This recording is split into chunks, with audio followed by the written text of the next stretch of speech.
সূরা আন-নিসা। রহমান রহিম আল্লাহ তাআলার নামে। তোমরা তোমাদের মালিককে ভয় করো, যিনি তোমাদের একটি মাত্র ব্যক্তি সত্তা থেকে সৃষ্টি করেছেন। অতঃপর তিনি তা থেকে তার জুড়ি পয়দা করেছেন। এরপর তিনি তাদের এই আদি জুড়ি থেকে বহু সংখ্যক নরনারী দুনিয়ায় চারিদিকে ছড়িয়ে দিয়েছেন। হে মানুষ, তোমরা ভয় করো আল্লাহ তাআলাকে, যার পবিত্র নামে তোমরা একে অপরের কাছে অধিকার ও পাওনা দাবি করো, এবং সৃষ্টি তত্ত্বের উৎস গর্ভধারিণী মাকে সম্মান করো। অবশ্যই আল্লাহ তাআলা তোমাদের উপর তীক্ষ্ণ দৃষ্টি রেখে চলেছেন। এতিমদের ধন সম্পদ তাদের কাছে দিয়ে দাও। তাদের ভালো জিনিসের সাথে নিজেদের খারাপ জিনিসের বদল করো না। তাদের সম্পদ সমূহ কখনো নিজেদের মালের সাথে মিলিয়ে হজম করে নিও না। এটা আসলেই একটা জঘন্য পাপ। আর যদি তোমাদের এই আশঙ্কা থাকে যে তোমরা এতিম মহিলাদের মাঝে ন্যায় বিচার করতে পারবে না, তাহলে সাধারণ নারীদের মাঝ থেকে তোমাদের যাদের ভালো লাগে তাদের 2 জন 3 জন কিংবা 4 জনকে বিয়ে করে নাও। কিন্তু যদি তোমাদের এই ভয় হয় যে তোমরা একের অধিক হলে তাদের মাঝে ইনসাফ করতে পারবে না, তাহলে তোমাদের জন্য একজনই যথেষ্ট, কিংবা যে তোমাদের অধিকারভুক্ত তাদেরই যথেষ্ট মনে করে নাও। মনে রেখো, যৌনতার সীমা লঙ্ঘন থেকে বেঁচে থাকার জন্য এটাই হচ্ছে উত্তম ও সহজতর পন্থা। নারীদের তাদের মোহরানার অঙ্ক একান্ত খুশি মনে তাদের মালিকানায় দিয়ে দাও। অতঃপর তারা যদি নিজেদের মনের খুশিতে এর কিছু অংশ তোমাদের ছেড়ে দেয়, তাহলে তোমরা তা খুশি মনে ভোগ করতে পারো।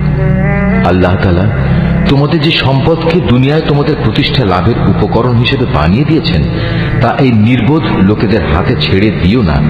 অবশ্যই এ থেকে তাদের খাওয়ার ব্যবস্থা করবে, তাদের পোশাক সরবরাহ করবে, সর্বোপরি তাদের সাথে ভালো কথা বলবে। এতিমদের প্রতি লক্ষ্য রাখতে হবে যতক্ষণ না তারা বিয়ের বয়স পর্যন্ত পৌঁছে। অতঃপর যদি তোমরা তাদের মধ্যে সম্পদ পরিচালনার যোগ্যতা অনুভব করতে পারো, তাহলে তাদের ধন সম্পদ তাদের হাতে তুলে দেবে। তাদের এই ধন সম্পদ তাদের বড় হবার আগেই তাড়াহুড়ো করে হজম করে ফেলো না। এতিমদের পৃষ্ঠপোষক যদি সম্পদশালী হয়, তাহলে সে যেন এই বাড়াবাড়ি থেকে বেঁচে থাকে। তবে হ্যাঁ, যদি সে পৃষ্ঠপোষক গরিব হয়, তাহলে সমাজের প্রচলিত নিয়ম অনুযায়ী সে যেন তা থেকে নিজের পারিশ্রমিক গ্রহণ করে।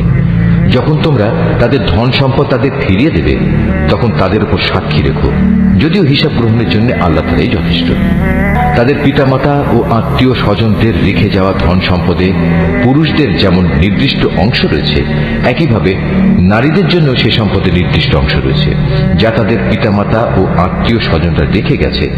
পরিমাণ অল্প হোক কিংবা বেশি, উভয়ের জন্য এর অংশ নির্দিষ্ট করে দেওয়া হয়েছে।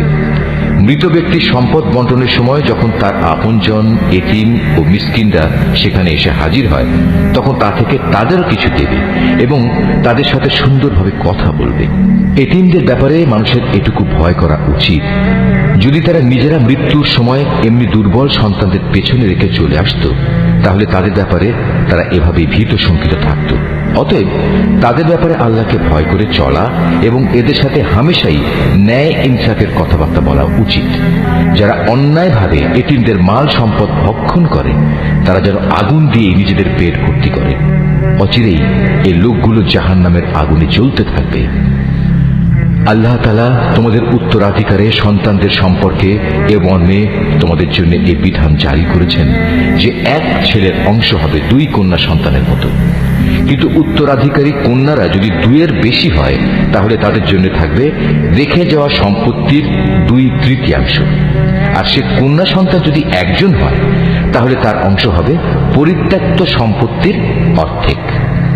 মৃত ব্যক্তির সন্তান থাকলে তার পিতামাতা প্রত্যেকের জন্য থাকবে সে সম্পদের 6/1 অপরদিকে মৃত ব্যক্তির যদি কোনো সন্তান না থাকে এবং পিতামাতাই যদি হয় তার একমাত্র উত্তরাধিকারী, তাহলে তার মায়ের অংশ হবে 3/1। যদি মৃত ব্যক্তির কোনো ভাই বোন বেঁচে থাকে, তাহলে তার মায়ের অংশ হবে 6/1। মৃত্যুর আগে সে যে ওসিয়ত করে গেছে এবং তার রেখে যাওয়া ঋণ আদায় করে দেওয়ার পরেই কিন্তু এই সব ভাগ বাটোয়ারা করতে হবে। তোমরা জানো না তোমাদের পিতামাতা ও তোমাদের সন্তান সন্ততির মধ্যে কে তোমাদের জন্য উপকারের দিক থেকে বেশি নিকটবর্তী। অতএব এ হচ্ছে আল্লাহর বিধান। অবশ্যই আল্লাহ তাআলা সকল কিছু সম্পর্কে ওয়াকিবহাল এবং তিনি হচ্ছেন বিজ্ঞ পরম কুশলী। তোমাদের স্ত্রীদের রেখে যাওয়া সম্পত্তিতে তোমাদের অংশ হচ্ছে অর্ধেক যদি তাদের কোনো সন্তানাদি না থাকে, আর যদি তাদের সন্তান থাকে তাহলে সে সম্পত্তিতে তোমাদের অংশ হবে 4/1 তারা যে ওসিয়ত করে গেছে কিংবা তাদের ঋণ পরিশোধ করার পরেই কিন্তু তোমরা এই অংশ পাবে। তোমাদের স্ত্রীদের জন্য থাকবে তোমাদের রেখে যাওয়া সম্পত্তির 1/4 যদি তোমাদের কোনো সন্তান না থাকে। যদি তোমাদের সন্তান থাকে তাহলে তারা পাবে রেখে যাওয়া সম্পদের 8/1 মৃত্যুর আগে তোমরা যা ওসিয়ত করে যাবে কিংবা যে ঋণ তোমরা রেখে যাবে তা পরিশোধ করে দেওয়ার পরই এই অংশ তারা পাবে। যদি কোনো পুরুষ কিংবা নারী এমন হয় যে তার কোনো সন্তান নেই, পিতা মাতাও নেই, শুধু আছে তার এক ভাই ও এক বোন, তাহলে তাদের সবার জন্য থাকবে 6/1 ভাই বোন মিলে তারা যদি এর চাইতে বেশি হয় তবে মৃত ব্যক্তির রেখে যাওয়া সম্পদের 1/3 তারা সবাই সমান অংশীদার হবে। অবশ্য এই সম্পত্তির উপর মৃত ব্যক্তির যা ওসিয়ত করা আছে কিংবা কোনো ঋণ পরিশোধের পরই এ ভাগাভাগি করা যাবে। তবে কখনো উত্তরাধিকারীদের অধিকার পাওয়ার পথে তা যেন ক্ষতিকর হয়ে না দাঁড়ায় সে কথাও খেয়াল রাখতে হবে, কেননা এ হচ্ছে আল্লাহর নির্দেশ, আর আল্লাহ তাআলা সর্বজ্ঞানী ও পরম ধৈর্যশীল। এগুলো হচ্ছে আল্লাহ তাআলার সীমারেখা। যে ব্যক্তি এর ভেতরে থেকে তার ও তার রাসূলের আনুগত্য করবে, আল্লাহ তাআলা তাকে এমন এক জান্নাতে প্রবেশ করাবেন যার তলদেশ দিয়ে ঝর্ণাধারা প্রবাহিত হবে। সেখানে সে অনন্তকাল ধরে অবস্থান করবে। মূলত এ হবে এক মহা সাফল্য। অপরদিকে যে ব্যক্তি আল্লাহ তাআলা ও তার রাসূলের নাফরমানি করবে এবং তার নির্ধারিত সীমারেখা লঙ্ঘন করবে, আল্লাহ তাআলা তাকে জ্বলন্ত আগুনে প্রবেশ করাবেন। সেখানে সে অনন্তকাল ধরে থাকবে। এটা হচ্ছে তার জন্য অপমানকর শাস্তি। তোমাদের নারীদের মধ্যে যারা ব্যভিচারের দুষ্কর্ম নিয়ে আসবে তাদের বিচারের উপর তোমরা নিজেদের মধ্যে থেকে 4 জন সাক্ষী জোগাড় করবে। অতঃপর সে 4 জন লোক যদি ইতিবাচক সাক্ষ্য প্রদান করে তাহলে সে নারীদের তোমরা ঘরের ভেতর অবরুদ্ধ করে রাখবে যতদিন না মৃত্যু এসে তাদের সমাপ্তি ঘটিয়ে দেয়, অথবা আল্লাহ তাআলা তাদের জন্য অন্য কোনো ব্যবস্থা না করেন। আর তোমাদের মধ্যে যে 2 জন নরনারী এই ব্যভিচারের কাজ করবে তাদের 2 জনকেই তোমরা শাস্তি দেবে। হ্যাঁ, তারা যদি তওবা করে এবং নিজেদের সংশোধন করে নেয় তাহলে তাদের শাস্তি দেয়া থেকে তোমরা সরে দাঁড়াও। অবশ্যই আল্লাহ তাআলা তওবা কবুলকারী এবং পরম দয়ালু।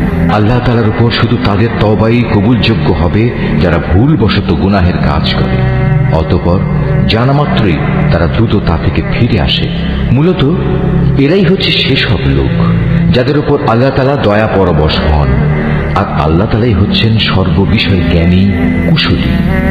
আর তাদের জন্য তওবা করার কোনো অবকাশ নেই যারা আজীবন শুধু গুনাহের কাজই করে। এভাবেই গুনাহের কাজ করতে করতে একদিন তাদের কারো দুয়ারে যখন মৃত্যু এসে হাজির হয় তখন সে বলে, হে আল্লাহ, আমি এখন তওবা করলাম।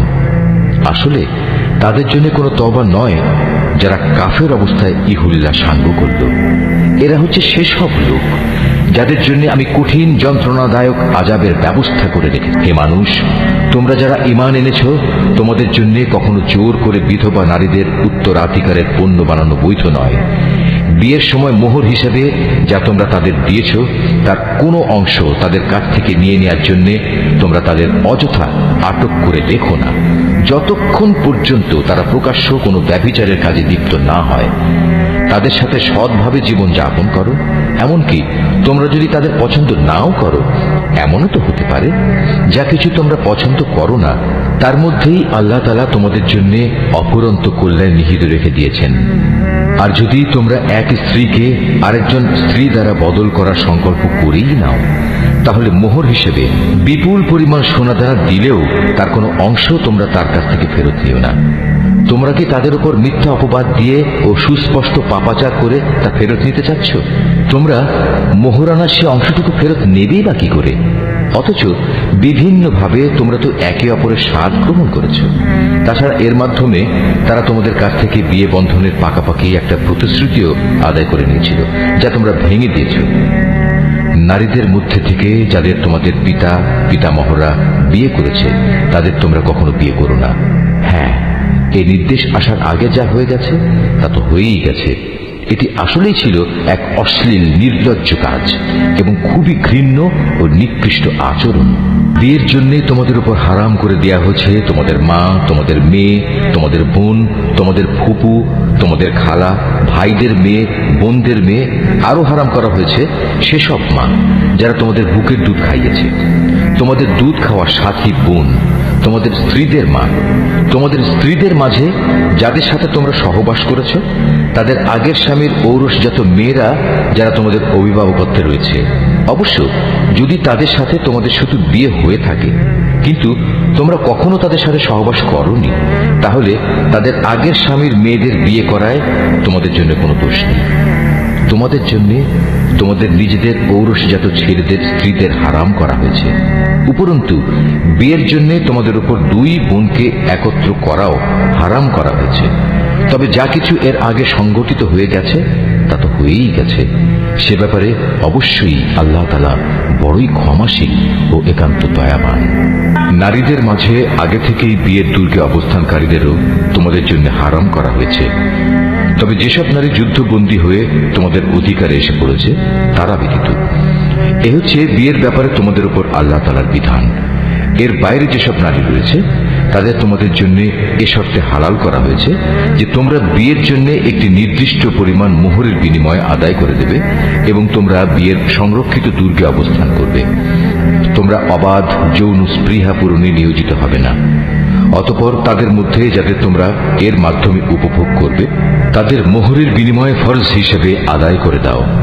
অবশ্য একবার এ মোহর নির্ধারিত হয়ে যাওয়ার পর যে পরিমাণের উপর তোমরা উভয় একমত হও তাতে কোনো দোষের কিছু নেই। নিশ্চয়ই আল্লাহ তাআলা সর্বজ্ঞ কুশলী।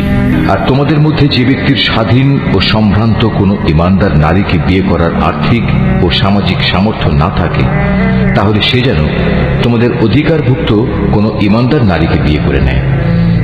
তোমাদের ঈমানের অবস্থা সম্পর্কে তো আল্লাহ তাআলা সম্যক অবগত আছেন।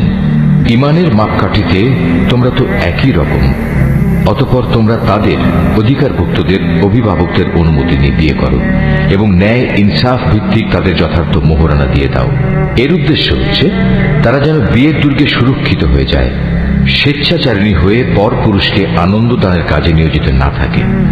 অতঃপর যখন তাদের বিয়ের দুর্গে অবস্থান করে দেওয়া হলো তখন যদি তারা ব্যভিচারে লিপ্ত হয় তখন তাদের উপর আরোপিত শাস্তির পরিমাণ কিন্তু বিয়ের দুর্গে অবস্থানকারী স্বাধীন সম্ভ্রান্ত নারীদের উপর আরোপিত শাস্তির অর্ধেক। তোমাদের মধ্যে যাদের ব্যভিচারে লিপ্ত হবার আশঙ্কা থাকবে শুধু তাদের জন্যই এই রেয়াতটুকু দেয়া হয়েছে। কিন্তু তোমরা যদি ধৈর্য ধারণ করতে পারো অবশ্যই তা তোমাদের জন্য কল্যাণকর এবং আল্লাহ তাআলা একান্ত ক্ষমাপরায়ণ ও পরম দয়ালু। আল্লাহ তাআলা তার বাণীসমূহ তোমাদের কাছে খুলে খুলে বলে দিতে চান এবং তিনি তোমাদের পূর্ববর্তী পুণ্যবান মানুষদের পথে পরিচালিত করতে চান। আর এর মাধ্যমে আল্লাহ তাআলা তোমাদের ক্ষমা অনুগ্রহ করতে চান। আল্লাহ তাআলা সর্বজ্ঞ কুশলী। আল্লাহ তাআলা তোমাদের উপর ক্ষমা পরবশ হবেন। অপরদিকে যারা নিজেদের পাশবিক লালসার অনুসরণ করে তারা চায় তোমরা সে ক্ষমার পথ থেকে বহুদূরে নিক্ষিপ্ত হয়ে গোমরা থেকে যাও। আল্লাহ তাআলা তোমাদের উপর থেকে বিধিনিষেধের বোঝা লঘু করে তোমাদের জীবন সহজ করে দিতে চান, কেননা মানুষকে অত্যন্ত দুর্বল করে পয়দা করা হয়েছে। হে মানুষ, তোমরা যারা ঈমান এনেছ কখনো তোমরা একে অপরের ধন সম্পত্তি অন্যায়ভাবে গ্রাস করো না। হ্যাঁ, ব্যবসা বাণিজ্য যা করবে তা পারস্পরিক সম্মতির ভিত্তিতেই করবে এবং কখনো স্বার্থের কারণে একে অপরকে হত্যা করো না। অবশ্যই আল্লাহ তাআলা তোমাদের প্রতি মেহেরবান। যে কেউই বাড়াবাড়ি ও জুলুম করতে গিয়ে এই হত্যার কাজ করে অচিরেই আমি তাকে আগুনে পুড়িয়ে দেব। আর আল্লাহর পক্ষে এ কাজ একেবারেই সহজ, মোটেই কঠিন কিছু নয়। যদি তোমরা সে সমস্ত বড় বড় গুনাহ থেকে বেঁচে থাকো যা থেকে বেঁচে থাকার জন্য তোমাদের নির্দেশ দেওয়া হয়েছে, তাহলে তোমাদের ছোটখাটো গুনাহ আমি এমনিই তোমাদের হিসাব থেকে মুছে দেব এবং অত্যন্ত সম্মানজনক স্থানে আমি তোমাদের পৌঁছে দেব। আল্লাহ তাআলা তোমাদের একজনের তুলনায় আরেকজনকে যা কিছু বেশি দান করেছেন তোমরা তা পাওয়ার লালসা করো না। যা কিছু পুরুষরা উপার্জন করলো তা তাদেরই অংশ হবে, আবার নারী যা কিছু অর্জন করলো তাও হবে তাদেরই অংশ। তোমরা আল্লাহ তাআলার কাছ থেকে তার অনুগ্রহ পাওয়ার জন্য প্রার্থনা করো। অবশ্যই আল্লাহ তাআলা প্রতিটি বিষয় সম্পর্কে সম্যক ওয়াকিবহাল রয়েছেন। পিতামাতা ও আত্মীয় স্বজনের রেখে যাওয়া সম্পত্তিতে আমি সবার জন্যই অভিভাবক নিযুক্ত করে রেখেছি। যাদের সাথে তোমাদের কোনো চুক্তি কিংবা অঙ্গীকার রয়েছে তাদের পাওনা পুরোপুরি আদায় করে দেবে। আল্লাহ তাআলা অবশ্যই প্রতিটি বিষয়ের উপর সাক্ষী হয়ে আছেন। পুরুষরা হচ্ছে নারীদের কাজকর্মের উপর প্রহরী, তত্ত্বাবধায়ক। কারণ আল্লাহ তাআলা এদের একজনকে আরেকজনের উপর কিছু বিশেষ মর্যাদা প্রদান করেছেন। পুরুষের এই মর্যাদার একটি বিশেষ কারণ হচ্ছে প্রধানত তারাই দাম্পত্য জীবনের জন্য নিজেদের অর্থ সম্পদ ব্যয় করে। অতএব সতীসাধ্যী নারী হবে একান্ত অনুগত। পুরুষদের অনুপস্থিতিতে তারা স্বয়ং আল্লাহর তত্ত্বাবধানে থেকে নিজেদের ইজ্জত, আবরু ও অন্যান্য সব অদেখা কিছুর রক্ষণাবেক্ষণ করবে। আর যখন কোনো নারীর অবাধ্যতার ঔদ্ধত্যের ব্যাপারে তোমরা আশঙ্কা করো, তখন তোমরা তাদের ভালো কথার উপদেশ দাও। তা কার্যকর না হলে তাদের সাথে একই বিছানায় থাকা ছেড়ে দাও। তাতেও যদি তারা ভালো না হয়, তাহলে চূড়ান্ত ব্যবস্থা হিসেবে তাদের মৃদু প্রহার করো। তবে যদি তারা এমনি অনুগত হয়ে যায়, তাহলে তাদের খামোখা কষ্ট দেওয়ার জন্য অজুহাত খুঁজে বেরিও না। অবশ্যই আল্লাহ তাআলা সর্বশ্রেষ্ঠ ও সবার চাইতে মহান। আর যদি তাদের স্বামী স্ত্রী এই দুজনের মাঝে বিচ্ছেদের আশঙ্কা দেখা দেয়, তাহলে তার পক্ষ থেকে একজন সালিশ এবং তার স্ত্রীর পক্ষ থেকে একজন সালিশ নিযুক্ত করো। আসলে উভয়ে যদি নিজেদের নিষ্পত্তি চায়, তাহলে আল্লাহ তাআলা তাদের পুনরায় মীমাংসায় পৌঁছার তৌফিক দেবেন। আল্লাহ তাআলা নিশ্চয়ই সম্যক জ্ঞানী, সর্ববিষয়ে ওয়াকিবহাল। তোমরা এক আল্লাহ তাআলার ইবাদত করো, কোনো কিছুকেই তার সাথে অংশীদার বানিও না, এবং পিতামাতার সাথে ভালো ব্যবহার করো। আরো যারা তোমাদের ঘনিষ্ঠ আত্মীয়, এতিম, মিসকিন, আত্মীয় প্রতিবেশী, অনাত্মীয় প্রতিবেশী, তোমার পথচারীর সঙ্গী ও তোমার অধিকারভুক্ত দাস দাসী, তাদের সবার সাথেও ভালো ব্যবহার করো। অবশ্যই আল্লাহ তাআলা এমন মানুষকে কখনো পছন্দ করেন না যে অহংকারী ও দাম্ভিক। আল্লাহ তাআলা এমন ধরনের লোকদেরও ভালোবাসেন না যারা নিজেরা যেমন কার্পণ্য করে তেমনি অন্যদেরও কার্পণ্য করার আদেশ করে। তাছাড়া আল্লাহ তাআলা তাদের যা কিছু ধন সম্পদের অনুগ্রহ দান করেছেন তারা তা লুকিয়ে রাখে। আমি কাফিরদের জন্য এক লাঞ্ছনাদায়ক শাস্তির ব্যবস্থা করে রেখেছি। আল্লাহ তাআলা তাদেরও পছন্দ করেন না যারা লোক দেখানোর উদ্দেশ্যে নিজেদের ধন সম্পদ ব্যয় করে। তারা আল্লাহ তাআলা এবং শেষ বিচারের দিনকেও বিশ্বাস করে না। আর শয়তান যদি কোনো ব্যক্তির সাথী হয়, তাহলে বুঝতে হবে সে বড়ই খারাপ সাথী পেল। কি দুর্যোগ তাদের উপর দিয়ে বয়ে যেত যদি তারা শয়তানকে সাথী বানানোর বদলে আল্লাহ তাআলার উপর ঈমান আনত এবং ঈমান আনত পরকাল দিবসের উপর।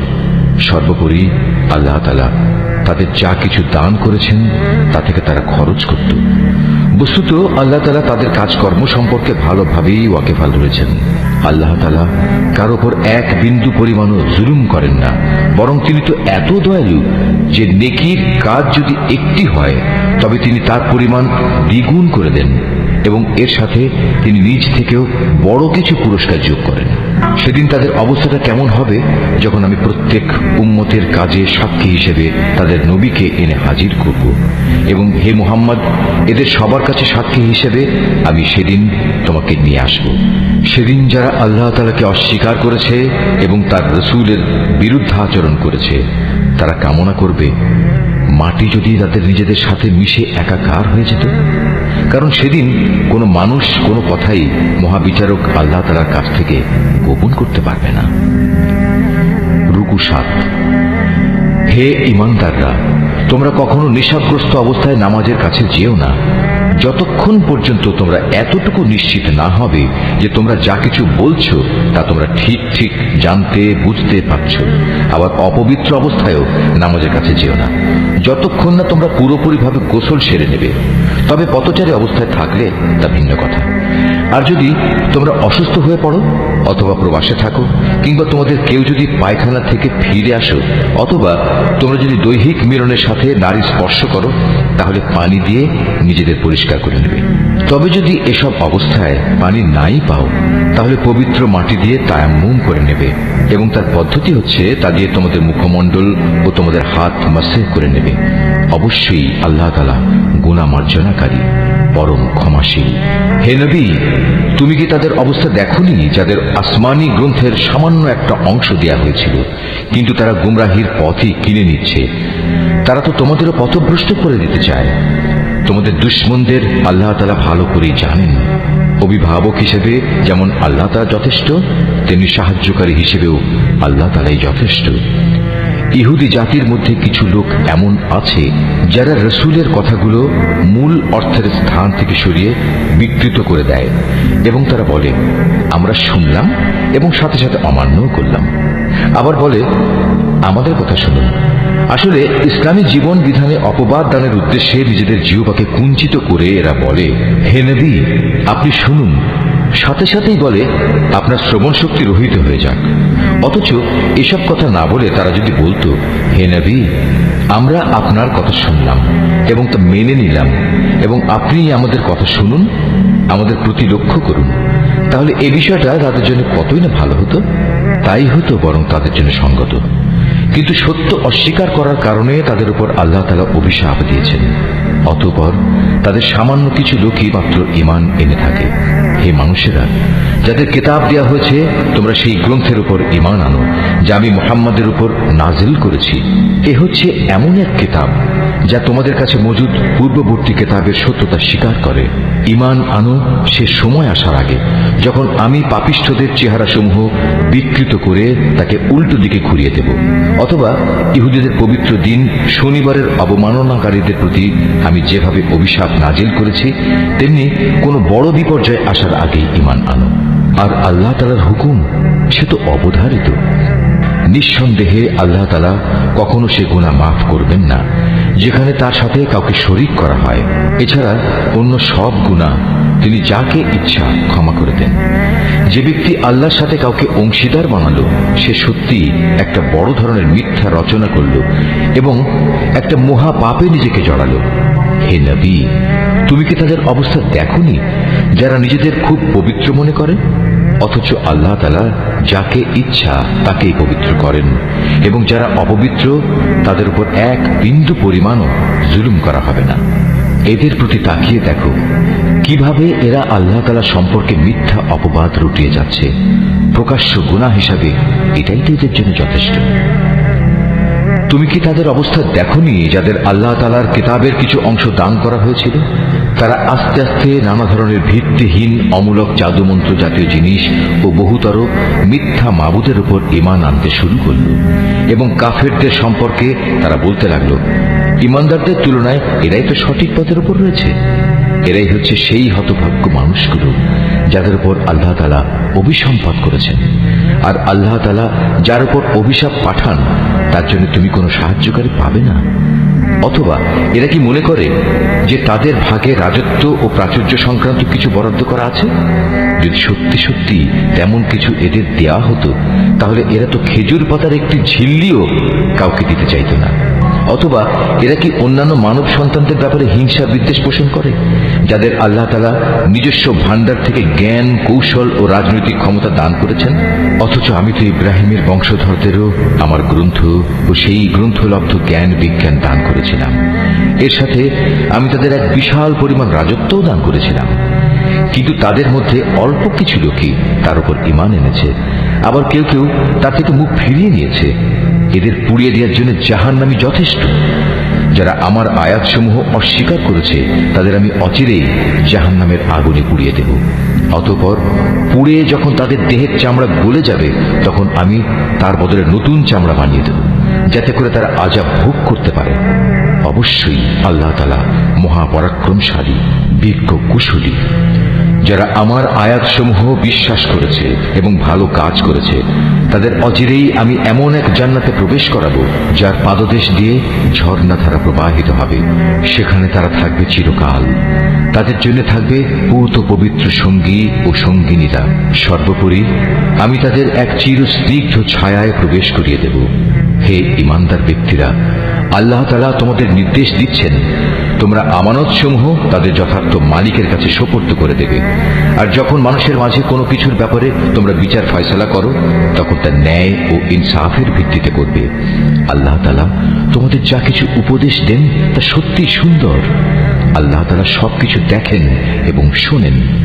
হে ঈমানদার মানুষেরা, তোমরা আল্লাহর আনুগত্য করো তার রসূলের এবং সেসব লোকদের যারা তোমাদের মাঝে বিশেষভাবে দায়িত্বপ্রাপ্ত। অতঃপর তোমাদের মাঝে যদি কোনো ব্যাপারে মতবিরোধের সৃষ্টি হয় তাহলে সেই বিষয়টি ফয়সালার জন্য আল্লাহ তাআলা ও তার রসূলের দিকে ফিরিয়ে নিয়ে যাও। যদি তোমরা সত্যিকার অর্থে আল্লাহর উপর এবং শেষ বিচারের দিনের উপর ঈমান এনে থাকো তাহলে এই পদ্ধতি হবে তোমাদের বিরোধ মীমাংসার সর্বোৎকৃষ্ট উপায় এবং বিরোধপূর্ণ বিষয়সমূহের ব্যাখ্যার দিক থেকেও এটি হচ্ছে উত্তম পন্থা। হে নবী, তুমি কি তাদের অবস্থা দেখোনি যারা মনে করে তারা সে বিষয়ের উপর ঈমান এনেছে যা তোমার কাছে পাঠানো হয়েছে এবং সে কিতাবের উপর ঈমান এনেছে যা তোমার আগে নাজিল করা হয়েছে, কিন্তু ফয়সালার সময় আমার কিতাবের বদলে এরা মিথ্যা মাবুদদের কাছ থেকে ফয়সালা পেতে চায়। অথচ এদের নির্দেশ দেওয়া হয়েছিল তারা এসব মিথ্যা মাবুদদের অস্বীকার করবে। আসল কথা হচ্ছে শয়তান এদের সত্য থেকে অনেক দূরে সরিয়ে নিয়ে যেতে চায়। এদের যখন বলা হয় আল্লাহ তাআলা তাঁর রসূলের উপর যা কিছু নাজিল করেছেন তোমরা তার দিকে ফিরে এসো, তখন তুমি এই মুনাফিকদের দেখবে এরা তোমার কাছ থেকে একে একে মুখ ফিরিয়ে দূরে সরে যাচ্ছে। অতঃপর তাদের কৃতকর্মের কারণে যখন তাদের উপর কোনো বিপদ মুসিবত এসে পড়ে তখন এদের অবস্থাটা কি হয় দেখেছ? তারা তখন সবাই তোমার কাছে ছুটে আসে এবং আল্লাহর নামের কসম করে তোমাকে বলে, আমরা তো কল্যাণ ও সম্প্রীতি ছাড়া আর কিছুই চাইনি। এদের মনের ভেতর কি অভিসন্ধি লুকিয়ে আছে তা আল্লাহ তাআলা ভালো করে জানেন। তাই তুমি এদের এড়িয়ে চলো। তুমি এদের ভালো উপদেশ দাও এমন সব কথায় যা তাদের অন্তর ছুঁয়ে যায়। তুমি আরো বলো, আমি যখনই কোনো জনপদে কোনো রসূল পাঠিয়েছি তাকে এজন্যই পাঠিয়েছি যে আল্লাহর নির্দেশ অনুযায়ী সেখানে তার শর্তহীন আনুগত্য করা হবে। যখনই তারা নিজেদের উপর কোনো জুলুম করবে তখনই তারা তোমার কাছে ছুটে আসবে এবং নিজেদের কৃতকর্মের জন্য আল্লাহ তাআলার কাছে ক্ষমা প্রার্থনা করবে। আল্লাহর রসূলও তাদের জন্য ক্ষমা চাইবে। এমত অবস্থায় তারা অবশ্যই আল্লাহকে পরম ক্ষমাশীল ও অতীব দয়ালু হিসেবে দেখতে পাবে। না, আমি তোমার মালিকের শপথ করে বলছি এরা কিছুতেই ঈমানদার হতে পারবে না যতক্ষণ না তারা তাদের যাবতীয় মতবিরোধের ফয়সালায় তোমাকে শর্তহীনভাবে বিচারক মেনে নেবে। অতঃপর তুমি যা ফয়সালা করবে সে ব্যাপারে তাদের মনে আর কোনো দ্বিধাদ্বন্দ্ব থাকবে না, বরং তোমার সিদ্ধান্ত তারা সর্বান্তঃকরণে মেনে নেবে। আমি যদি তাদের উপর এই আদেশ জারি করতাম যে তোমরা নিজেদের জীবন বিসর্জন দাও অথবা তোমরা নিজেদের ভিটে মাটি ছেড়ে অন্যত্র চলে যাও তাহলে তাদের মধ্যে সামান্য সংখ্যক মানুষই তা করত। যেসব উপদেশ তাদের দেয়া হয়েছে তা যদি তারা মেনে চলত তবে তা তাদের জন্য খুবই কল্যাণকর হতো এবং তাদের মানসিক স্থিরতাও এতে করে মজবুত হতো।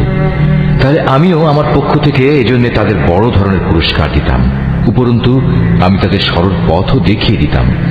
যারা আল্লাহ তাআলা ও তার রসূলের আনুগত্য করে তারা শেষ বিচারের দিন সেসব পুণ্যবান মানুষদের সাথে থাকবে যাদের উপর আল্লাহ তাআলা প্রচুর নিয়ামত বর্ষণ করেছেন। এরা হচ্ছে নবী রসূল যারা হেদায়েতের সত্যতা স্বীকার করেছে, আল্লাহর পথে জীবন উৎসর্গকারী শহীদ ও অন্যান্য নেককার মানুষ সাথী হিসাবে এরা সত্যি উত্তম। এ হচ্ছে আল্লাহ তাআলার কাছ থেকে অনুগ্রহ। মূলত কোনো কিছু জানার জন্য আল্লাহ তাআলাই যথেষ্ট। হে ঈমানদাররা, শত্রুর মোকাবেলায় তোমরা সর্বদা তোমাদের সতর্কতা গ্রহণ করো। অতঃপর হয় দলে দলে বিভক্ত হবে কিংবা একসঙ্গে শত্রুর মোকাবেলা করো। তোমাদের মধ্যে অবশ্যই এমন মুনাফিক লোক থাকবে যে যুদ্ধের ব্যাপারে গড়িমসি করবে। তোমাদের উপর কোনো বিপদ মুসিবত এলে সে বলবে, আল্লাহ তাআলা সত্যিই আমার উপর বড় অনুগ্রহ করেছেন, কেননা আমি সে সময় তাদের সাথে ছিলাম না। আর যদি তোমাদের উপর আল্লাহ তাআলার পক্ষ থেকে বিজয়ের অনুগ্রহ আসে, তখন সে এমন ভাবে বলে যেন তার সাথে তোমাদের কোন রকম বন্ধুত্বই ছিল না। সে তখন আরো বলে, কতই না ভালো হতো যদি আমি তাদের সাথে থাকতাম, তাহলে আজ আমিও অনেক বড় সফলতা অর্জন করতে পারতাম। যেসব মানুষ পরকালের বিনিময়ে এ পার্থিব জীবন ও তার সুখ স্বাচ্ছন্দ্য বিক্রি করে দিয়েছে, সেসব মানুষের উচিত আল্লাহ তাআলার পথে লড়াই করা। কারণ যে আল্লাহর পথে লড়াই করবে, সে এ পথে জীবন বিলিয়ে দেবে কিংবা সে বিজয় লাভ করবে। অচিরেই আমি তাকে এই উভয় অবস্থার জন্যই বিরাট পুরস্কার দেব। তোমাদের একই হয়েছে, তোমরা আল্লাহর পথে সেসব অসহায় নরনারী ও দুস্থ শিশু সন্তানদের বাঁচাবার জন্য লড়াই করো না, যারা নির্যাতনে কাতর হয়ে ফরিয়াদ করছে। হে আমাদের মালিক, আমাদের এই জালেমদের জনপদ থেকে বের করে অন্য কোথাও নিয়ে যাও। অতঃপর তুমি আমাদের জন্য তোমার কাছ থেকে একজন অভিভাবক পাঠিয়ে দাও, তোমার কাছ থেকে আমাদের জন্য একজন সাহায্যকারী পাঠাও। যারা আল্লাহ তাআলা ও তার রসুলের উপর ঈমান এনেছে, তারা সর্বদা আল্লাহর পথে যুদ্ধ করে। আর যারা আল্লাহ তাআলাকে অস্বীকার করেছে, তারা লড়াই করে মিথ্যা মাবুদদের সপক্ষে। অতএব তোমরা যুদ্ধ করো শয়তান ও তার চেলা চামুন্ডাদের বিরুদ্ধে। তোমরা সাহস হারিও না, কারণ শয়তানের ষড়যন্ত্র খুবই দুর্বল। হে নবী, তুমি কি তাদের অবস্থা দেখোনি যাদের প্রথম দিকে যখন বলা হয়েছিল তোমরা আপাতত লড়াই থেকে নিজেদের হাত গুটিয়ে রাখো, এখন নামাজ প্রতিষ্ঠা করো এবং যাকাত প্রদান করো, তখন তারা জিহাদের জন্য অস্থির হয়ে পড়েছিল। অথচ যখন পরবর্তী সময়ে তাদের উপর সত্যি সত্যের লড়াই হুকুম নাজিল করা হলো, তখন এদের একদল লোক তো প্রতিপক্ষের মানুষদের এমন ভাবে ভয় করতে শুরু করলো, যেমনি ভয় শুধু আল্লাহ তাআলাকেই করা উচিত, ক্ষেত্র বিশেষে তার চাইতেও বেশি। তারা আরো বলতে শুরু করলো, হে আমাদের মালিক, তুমি আমাদের উপর যুদ্ধের এ হুকুম এত তাড়াতাড়ি জারি করতে গেলে কেন? কত ভালো হতো যদি তুমি আমাদের সামান্য কিছুটা অবকাশ দিতে। হে নবী, তুমি বলো, দুনিয়ার এ ভোগ সামগ্রী অত্যন্ত সামান্য। যে ব্যক্তি আল্লাহ তাআলাকে ভয় করে, তার জন্য পরকাল অনেক উত্তম। আর সেই পরকালে তোমাদের উপর কণা মাত্র অবিচার করা হবে না। তোমরা যেখানেই থাকো না কেন, মৃত্যু এসে তোমাদের নাগাল পাবেই। এমনকি তোমরা যদি কোনো মজবুত দুর্গেও থাকো, সেখানেও মৃত্যু এসে হাজির হবে। এদের অবস্থা হচ্ছে, যখন কোনো কল্যাণ তাদের স্পর্শ করে, তখন তারা বলে, হ্যাঁ, এ তো আল্লাহর পক্ষ থেকেই এসেছে। অপরদিকে যখন তাদের কোনো ক্ষতি ও অকল্যাণ স্পর্শ করে, তখন তারা বলে, এসব তো এসেছে তোমার কাছ থেকে। তুমি তাদের বলে দাও, কল্যাণ অকল্যাণ সব কিছুতে আসে আল্লাহর পক্ষ থেকে। এই জাতির হয়েছে কি? এরা মনে হয় কথাটি বুঝতেই চায় না। যে কল্যাণই তুমি লাভ করো না কেন, মনে রেখো তা আল্লাহর পক্ষ থেকেই আসে। আর যেটুকু অকল্যাণ তোমার উপর আসে, তা আসে তোমার নিজের কর্মদোষের কারণে। আমি তোমাকে মানুষদের জন্য রসুল বানিয়ে পাঠিয়েছি, আর সাক্ষী হিসেবে তো আল্লাহ তাআলাই যথেষ্ট। যে ব্যক্তি রসুলের আনুগত্য করে, সে যেন আল্লাহরই আনুগত্য করে। আর যে ব্যক্তি তার আনুগত্য থেকে মুখ ফিরিয়ে নেয়, তাদের উপর মনে রেখো আমি তোমাকে প্রহরী বানিয়ে পাঠাইনি। তারা মুখে মুখে বলে, আমরা তোমার আনুগত্য স্বীকার করি, কিন্তু তারা যখন তোমার কাছ থেকে দূরে সরে যায়, তখন তাদের একদল লোক রাতের অন্ধকার সময়ে একত্রিত হয়ে ঠিক তুমি যা বলো তার বিরুদ্ধেই সলা পরামর্শ করে বেড়ায়। তারা রাতের বেলায় যা কিছু করে, আল্লাহ তাআলা সেসব কর্মকাণ্ডগুলো ঠিক মতোই লিখে রাখছেন। অতএব তুমি এদের উপেক্ষা করে চলো এবং সর্ববিষয়ে শুধু আল্লাহ তাআলার উপরে ভরসা রাখো। অভিভাবক হিসেবে তো আল্লাহ তাআলাই যথেষ্ট। এরা কি কোরআন ও তার সূত্র নিয়ে চিন্তা গবেষণা করে না? এই গ্রন্থটা যদি আল্লাহ তাআলা ছাড়া অন্য কারো কাছ থেকে আসতো, তাহলে তাতে অবশ্যই তারা অনেক গরমিল দেখতে পেত। এদের কাছে যখনই নিরাপত্তা কিংবা ভয়ের কোনো খবর আসে, তখন সত্য মিথ্যা না জেনেই এরা তা প্রচার করে বেড়ায়। অথচ তারা যদি এ জাতীয় খবর আল্লাহর রসুল এবং তাদের দায়িত্বপ্রাপ্ত ব্যক্তিকে জানিয়ে দিত, তাহলে এমন সব লোকেরা তা জানতে পারত যারা তাদের মধ্যে থেকে সেই খবরের যথার্থতা যাচাই করতে পারত। যদি তোমাদের উপর আল্লাহর অনুগ্রহ না থাকতো, তাহলে এ প্রচারণার ফলে হাতে গোনা কিছু লোক ছাড়া তোমাদের অধিকাংশ লোকই শয়তানের অনুসারী হয়ে যেত। অতএব হে নবী, তুমি আল্লাহর পথে লড়াই করো, কেননা তোমাকে শুধু তোমার কাজকর্মের জন্যই দায়ী করা হবে এবং তুমি তোমার সাথী মোমেনদের আল্লাহ তাআলার পথে লড়াই করতে উদ্বুদ্ধ করতে থাকো। আল্লাহ তাআলা হয়তো অচিরেই এ কাফেরদের শক্তি চূর্ণ বিচূর্ণ করে দেবেন, কারণ আল্লাহ তাআলা শক্তিতে প্রবলতর, আবার শাস্তি দানেও তিনি কঠোরতর। যদি তার জন্য কোনো ব্যক্তি কোনো ভালো কাজে সুপারিশ করে তাহলে তাতে অবশ্যই তার অংশ থাকবে, আবার যে ব্যক্তি কোনো অন্যায় কাজের ব্যাপারে সুপারিশ করবে তাহলে তার সৃষ্ট অকল্যাণেও তার সমপরিমাণ অংশ থাকবে। আল্লাহ তাআলাই তোমাদের সব ধরনের কাজের একক নিয়ন্ত্রণকারী। যখন তোমাদের সালাম দ্বারা অভিবাদন জানানো হয় তখন তোমরা তার চাইতেও উত্তম পন্থায় তার জবাব দাও। উত্তম ভাবে না হলেও কমপক্ষে যতটুকু সে দিয়েছে ততটুকুই ফেরত দাও। অবশ্যই আল্লাহ তাআলা সব কিছুর পুঙ্খানুপুঙ্খ হিসাব রাখেন। আল্লাহ তাআলা এক মহান সত্তা, তিনি ছাড়া দ্বিতীয় কোনো মাবুদ নেই। অবশ্যই তিনি তোমাদের কিয়ামতের দিন এক জায়গায় জড়ো করবেন, সেদিনের ব্যাপারে কোনো রকম সন্দেহ নেই। আর এমন কে আছে যে আল্লাহ তাআলার চাইতে বেশি সত্য কথা বলতে পারে? এ কি হলো তোমাদের? তোমরা মুনাফিকদের ব্যাপারে দুদলে বিভক্ত হয়ে গেলে, বিশেষ করে যখন স্বয়ং আল্লাহ তাআলাই তাদের কৃতকর্মের জন্য তাদের উপর অভিশাপ নাজিল করেছেন। আল্লাহ তাআলা যাদের পথভ্রষ্ট করে দিয়েছেন, তোমরা কি তাদের সঠিক পথে আনতে চাও? বস্তুত আল্লাহ তাআলা যাকে পথভ্রষ্ট করেন তার জন্য তুমি কোনো পথই খুঁজে পাবে না। তারা তো এটাই কামনা করে যে তারা যেভাবে কুফরি করেছে তোমরাও তেমনি কুফরি করো, তাহলে তোমরা উভয়ে একই রকম হয়ে যেতে পারো। কাজেই তুমি তাদের মধ্যে থেকে কাউকেও নিজের বন্ধুরূপে গ্রহণ করো না, যতক্ষণ না তারা আল্লাহ তাআলার পথে নিজেদের ভিটে মাটি ছেড়ে ঈমানের প্রমাণ না দেবে। আর যদি তারা হিজরতের এই কাজটি না করে তাহলে তোমরা তাদের যেখানেই পাবে গ্রেফতার করবে এবং যুদ্ধরত শত্রুদের সহযোগিতা করার জন্য তাদের হত্যা করবে।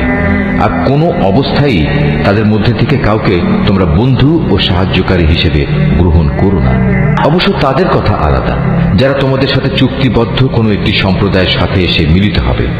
আবার তাদের ব্যাপারও নয় যারা তোমাদের সামনে এমন মানসিক অবস্থা নিয়ে আসে যে মূলত তাদের অন্তর তোমাদের সাথে যেমনি লড়াই করতে বাধা দেয় তেমনি নিজেদের জাতির বিরুদ্ধেও তাদের লড়াই করতে বাধা দেয়। অপরদিকে আল্লাহ তাআলা যদি চাইতেন তিনি তোমাদের উপর এদের ক্ষমতাবান করে দিতে পারতেন। তেমন অবস্থায় তারা অবশ্যই তোমাদের সাথে লড়াই করত।